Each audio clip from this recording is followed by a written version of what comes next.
존경하는 국민 여러분, 그리고 해외에서 대한민국의 부동산 그리고 경제를 궁금해하시며 열혈 시청하시는 동포 여러분, 그리고 당국의 감시를 피해 몰래 숨어서 시청하시는 북한 동포 여러분, 여러분께서 가장 신뢰하는 경제방송 표영호TV 지금부터 시작하겠습니다.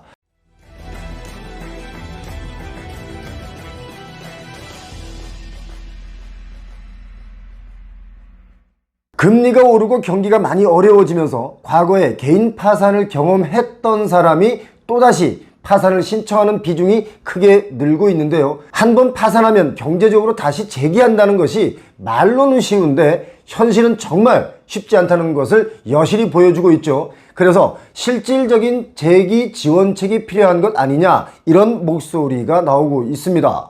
경제적 파산이다라는 것이 얼마나 무서운 것이냐면요, 사실상 모든 활동이 끊기는 것이나 마찬가지입니다. 그렇기 때문에 인생에서는 정말 경험하지 말아야 할 일 중에 하나가 바로 경제적 파산입니다. 과거에 개인 파산을 신청했던 사람이 다시 파산을 또 신청한 비율이 지난해에 비해서 6.5%가 늘었는데요. 이건 통계를 작성한 이후에 최고의 수준치입니다. 그리고 파산 후에 면책 결정을 받았던 채무자가 파산을 다시 신청한 비율도 이게 꾸준히 상승해서 지난해 기준에 5.3%를 넘었습니다. 면책 결정을 받았다, 이게 어떤 경우냐면요, 고의로 자산을 숨기거나 도박, 사치, 낭비 이런 것으로 인한 파산이 아닌 것이다, 이렇게 인정돼서 채무변제 책임에서 벗어나는 것을 의미합니다. 다시 말씀드리면 재산을 숨기거나 도박, 사치를 해서는 나라에서도 구제를 안 해준다 이거죠. 자, 그런데 면책받은 이후 7년간 개인 파산을 다시 신청할 수가 없습니다.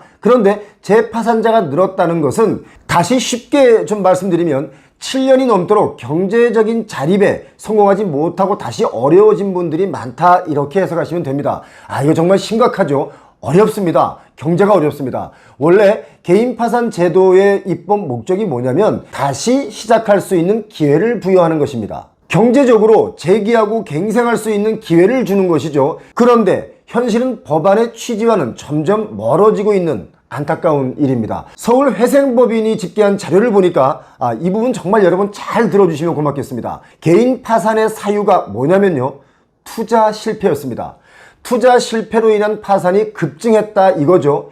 2021년에 투자 실패, 사기 피해 이런 이유로 개인 파산한 사람은 개인 파산 신청의 2.1% 정도였는데 1년이 지난 22년에는 급등했습니다. 11.3%로 투자 실패, 사기 피해로 개인 파산이 늘어난 거죠. 자, 그런데요, 투자 실패, 사기 피해 이런 걸로 개인 파산이 늘어났는데 이분들은 어느 분야에 투자를 해서 실패를 했고 사기 피해를 봤을까요? 여러분은 어떤 거라고 생각하십니까? 물가가 올라서 생활비 지출이 늘어나서거나 실질 소득이 줄어서 여전히 어려워져서 신청하는 파산 신청의 비중은 좀 줄었는데요, 투자 실패 사유 비중만 아주 대폭 늘어났습니다. 바로 부동산, 주식, 코인 투자 실패로 개인 파산, 재파산 신청이 늘어난 겁니다. 자, 코인이 무슨 경제활동이냐? 도박이지. 부동산 투기가 무슨 경제활동이냐? 이게 도박이지. 부동산 사기치는 게 무슨 경제활동이냐? 이게 도박이지. 이렇게 말씀하시는 분들 많이 계시잖아요. 그분들 말씀 맞습니다. 구제해주면 당연히 안 된다, 이런 의견들이 아주 많죠. 그런데 더 기가 막힌 이야기 하나 해드릴까요? 소득이 있음에도 빚을 감당하지 못하는 사람도 늘어나고 있기 때문에 앞으로는 개인 도산, 개인 파산, 특히 시행사의 무분별한 부동산 땅 사재기로 인해서 여러가지 후유증으로 인한 파산 문제는 더 심각해질 전망이다, 저는 그렇게 보고 있습니다. 그러니까 한마디로 말씀드리면 소득이 있어도 파산하는 경우가 있다 이겁니다. 왜 이러냐? 소득보다 빚이 많은 거죠. 소득보다 빚이 많은데 그 빚의 이자도 못 갚게 되니까 파산하는 겁니다. 그렇지 않습니까? 금리가 쌀 때는 어느 정도 감당이 됐었습니다. 대법원에서 나온 자료를 보면 올해 5월까지 개인 회생을 신청한 사람들의 숫자가 49,655명입니다. 22년 작년에는요, 1년 동안 89,965명이었는데 이것이 그거에 비해서 증가 속도가 엄청나게 빠른 겁니다. 자, 여러분께서 헷갈리시면 안 되니까 제가 다시 아주 쉽게 설명을 드리겠습니다.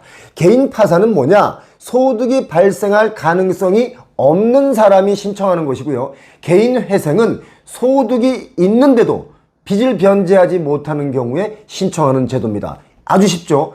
귀에 쏙쏙 들어오죠? 자, 그런데 여기서 아주 충격적인 것이 또 하나가 있습니다. 그게 뭐냐? 개인 파산 신청자 중에는 60대의 비중이 가장 높았습니다. 그리고 개인 회생 신청자 중에는 20대 비중도 15%나 됐습니다. 이걸 또 단순하게 정리하면 소득이 없는 60대는 개인 파산, 소득이 얼마라도 있는 20대는 개인 회생 신청이 15%였다 이겁니다. 도산을 한번 경험한 개인이 경제적 재기에 실패할수록 우리 사회적 비용이 점점 커지기 때문에 사실은 신속한 재기를 지원하는 것이 맞습니다. 그런 법안들도 많이 발의가 됐는데요. 개인 채무자 보호 3법을 발의했는데 압류를 금지하는 최저생계비를 지금은 185만 원인데 여기서 좀 더 상향시키는 것을 발의했습니다. 하지만 발의만 했지 아직 진도는 안 나가고 있죠. 열심히 살다가 진 빚, 또 반대로 흥청망청 남의 돈으로 돈잔치하듯 살아가며 진 빚, 이건 엄연히 다릅니다. 사람은 망하기도 하지만 흥하기도 하죠. 망했다고 기죽지 마시고 잘 나간다고 힘주지 말고 우리 인생에서 조심해야 할 것이 여러 가지 있겠지만 어쩌면 가장 중요한 게 요철을 넘는 일인 것 같습니다. 왜냐? 아주 큰 요철은 잘 보이니까 피해가면 되지만 작은 요철은 우습게 보고 오히려 걸려 넘어질 수 있기 때문이죠. 인생은 항상 제가 볼 땐 그렇습니다. 내가 가장 우습게 본 사람에게 당한다는 거, 힘있고 또 내게 이익을 줄 것 같은 많은 사람들에게는 막 선물도 사주고 아주 잘하지만 필요 충분 조건에 부합되지 않는 지인과 약속은 아주 쉽게 생각하면서 이런 것을 간과할 때 그 지인은 속으로 일을 간다는 것을 기억했으면 좋겠습니다. 인생의 대꾸복구, 이것을 잘 넘어가며 열심히 사시는 분들이 재기할 수 있도록 저희도 응원 드리겠습니다. 기죽지 마라, 위축되지 마라, 절망하지 마라, 비관하지 마라. 그러면 반드시 다시 일어설 것이다 라는 말씀을 제가 드리고 싶습니다. 저같이 못난 사람도 구독자가 안 늘어난다고 비관하지 않습니다. 다만 좀 슬플 뿐입니다. 구독자가 안 늘어나니까. 자, 표영호TV 구독은 잘 살 수 있다는 희망입니다. 의리, 오늘 여기까지 하겠습니다. 고맙습니다.